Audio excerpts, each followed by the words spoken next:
শুভ সকাল বন্ধুরা। আগের দিনকে পাড়াতে একটা পিকনিক হয়েছিল, তারই কিছু মুহূর্ত আপনাদের সামনে তুলে ধরার চেষ্টা করলাম। হ্যালো বন্ধুরা, আগের দিনকে পাড়াতে কয়েকটা দাদা আর ভাবি মিলে একটা ছোট্ট পিকনিকের আয়োজন করেছিলাম। আসলে বাচ্চারা একটু বেশি বায়না করছিল যে বছরের শেষে তাদের একটা পিকনিক করে খাওয়ানোর জন্য। সকাল থেকে হাতে হাতে সব সবজিগুলোকে একে একে করে কেটে নিয়েছিলাম। তারপর ওদিকে আমাদের সকালের নাস্তা রেডি হয়ে গিয়েছিল, মটরশুঁটি দিয়ে আলু কষা আর লুচি। তো সেটা আমি আর আমার একটা ভাই খেয়ে নিলাম।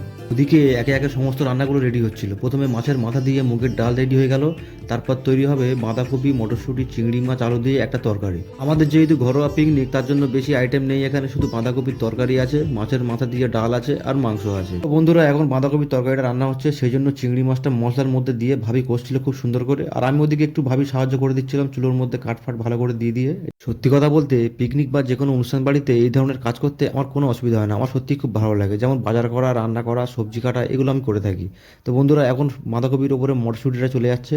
তো রান্নাটা প্রায় আমাদের হয়ে এসেছে, এখন খাওয়া দাওয়ার পালা। তো দেখতেই পাচ্ছ বন্ধুরা, বাচ্চারা সব খাওয়ার জন্য অলরেডি বসে পড়েছে। আসলে ওদের খুব খিদে পেয়ে গেছিল, কারণ রান্না শেষ হতে হতে আমাদের প্রায় বেলা 2:30 বেজে গেছিল, কারণ সকালে রান্নাটা চাপাতে একটু দেরি হয়েছিল আমাদের। তো প্রথমে আমি তাদের ভাত টাতগুলো দিয়ে দিলাম ওই দিক থেকে।